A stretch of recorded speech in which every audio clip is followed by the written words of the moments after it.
Beyond the breakdown, amplifying your hope. Hello, you're most welcome to Beyond the Breakdown podcast.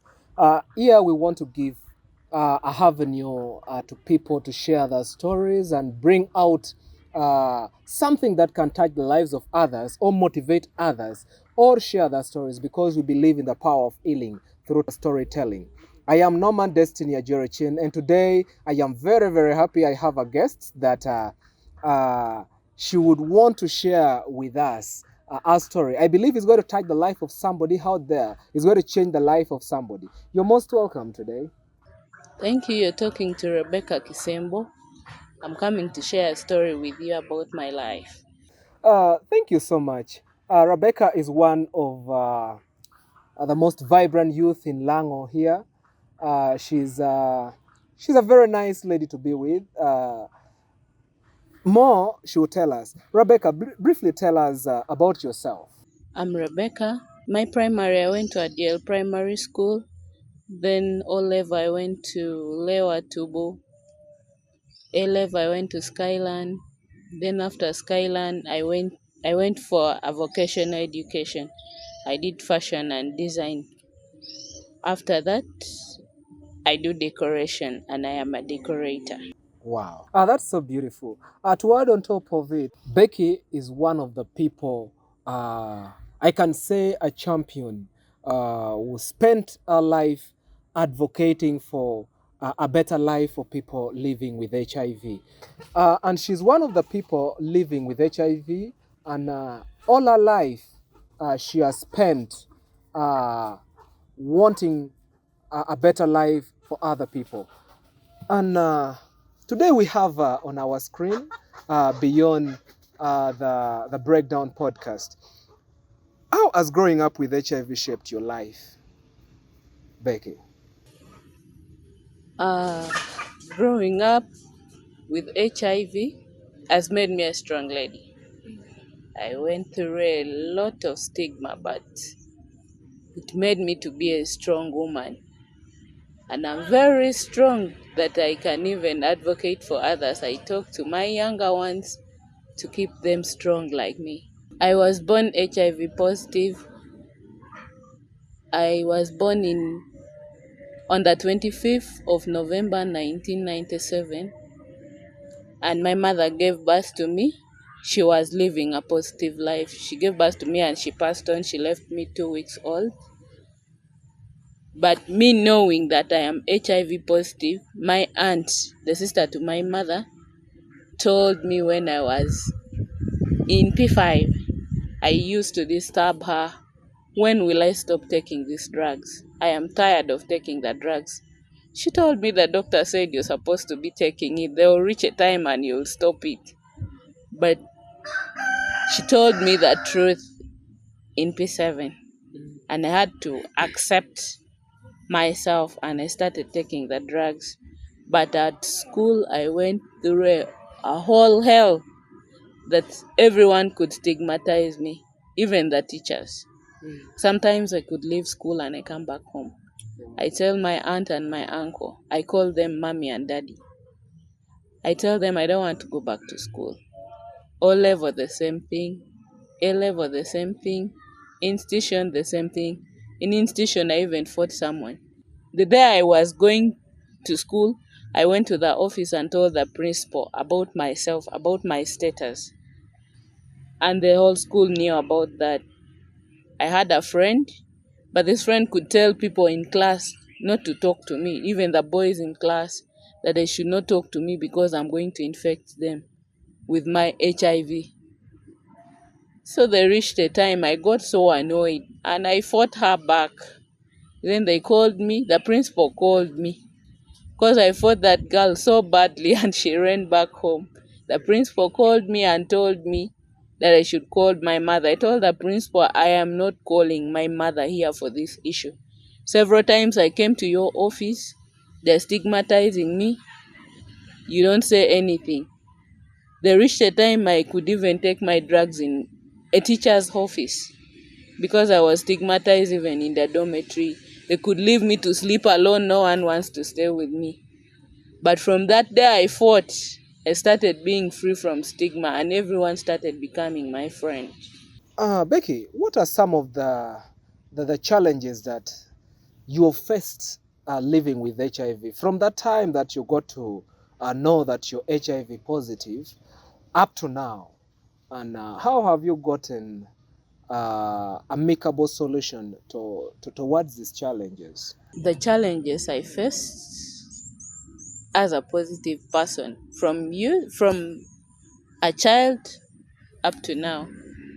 When I was growing up, I wasn't stigmatized. When I started my O level, that was when I started being stigmatized because the school has to know. But I went through a lot that I could cry every day. I could cry, I could not read. I was disturbed a lot. But I started being strong when I got a friend who is also living a positive life like me. She started comforting me. She took me to the doctors. Then the doctors started talking to me. They started advising me. I started going for conferences. They could call me for conferences like for the USAID. I could go.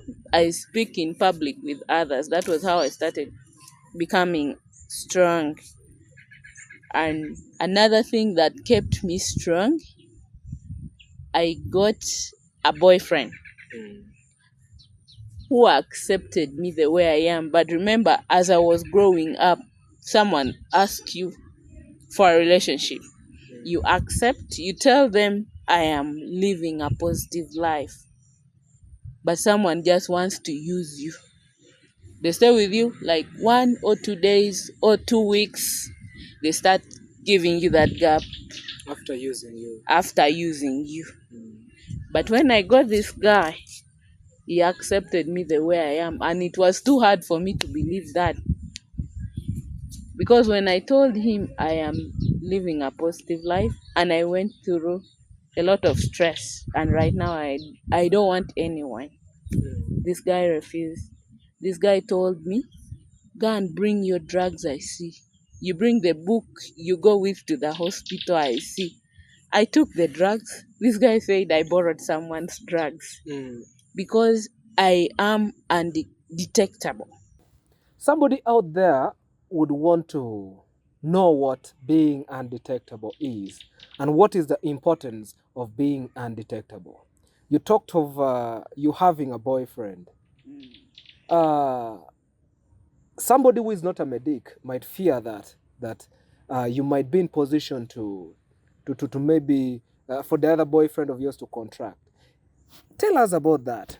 That can give hope to somebody living with HIV because through what we are discussing right now, we are trying to talk to the community. We are trying to talk to people about HIV. People have a lot of myth as far as HIV is concerned. So tell us about being undetectable.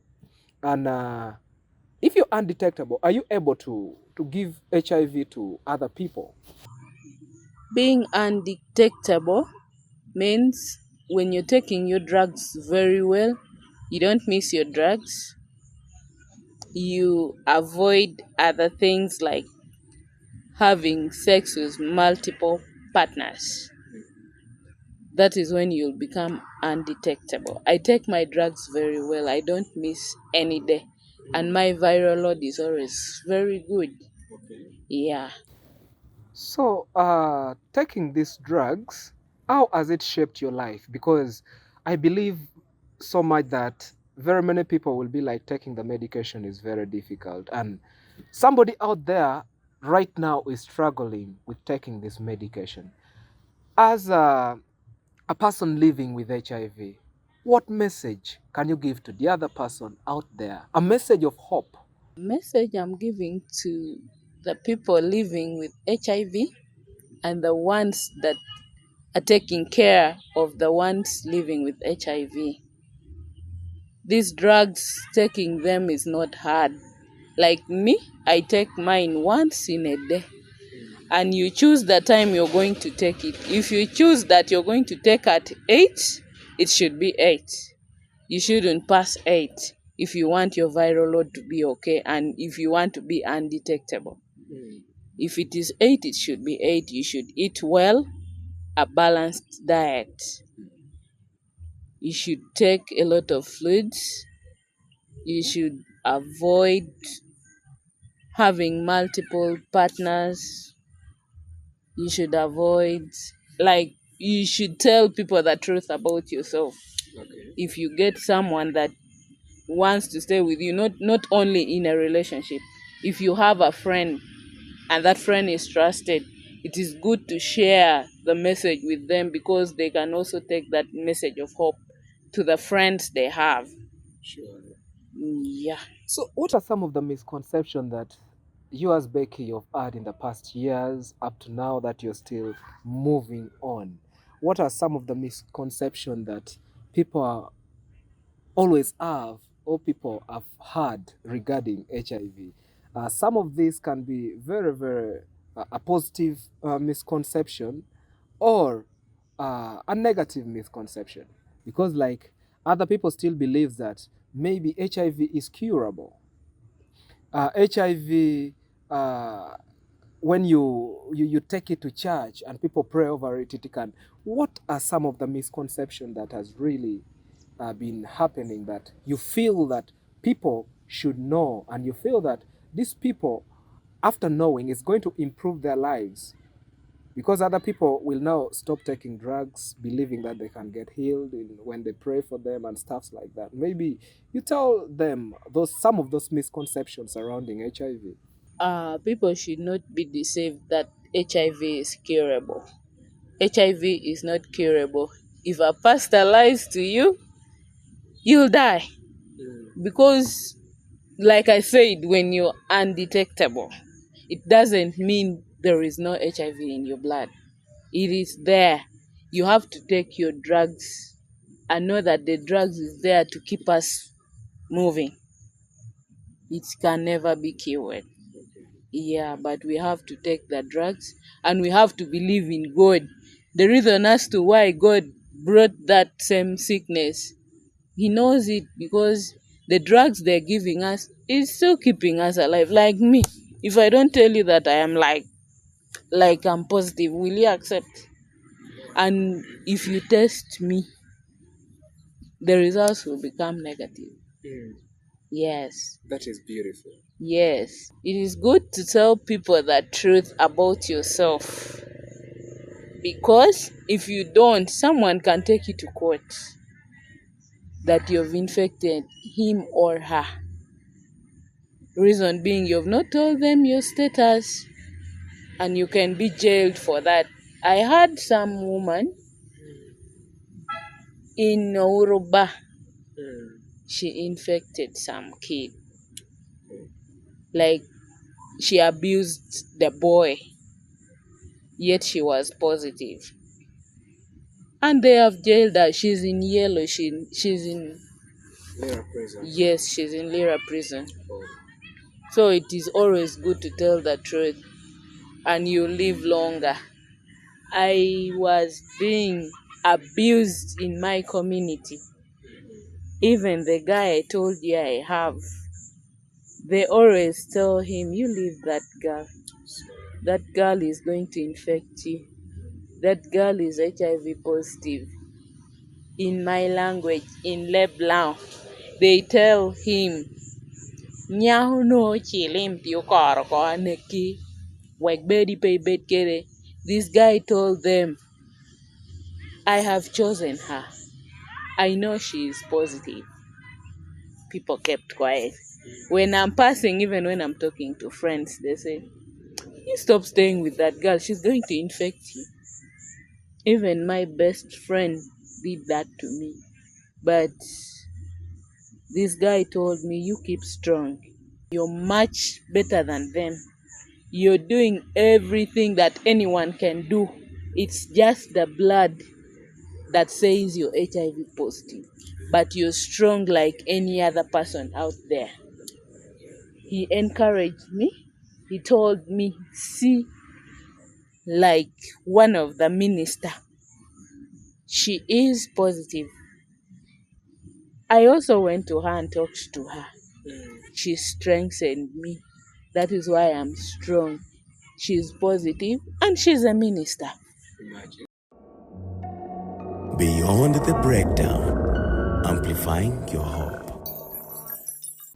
Welcome back from that short break. It's still Beyond the Breakdown podcast. Like I told you, want to give hope to people through storytelling. You can also feel free to contact us and bring your story to light. Back to Becky. What has really empowered you to keep on moving ahead and moving forward?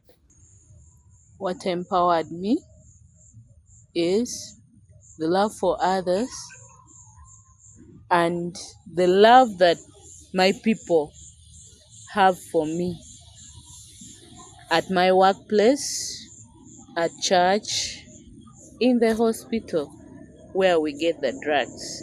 I am being loved like any other person. This is the first episode, and we shall have series of episodes. The last one. What is your take home message? Right now, the most difficult thing is getting medication. Can you talk to these people today about getting medicine? And is it something to fear?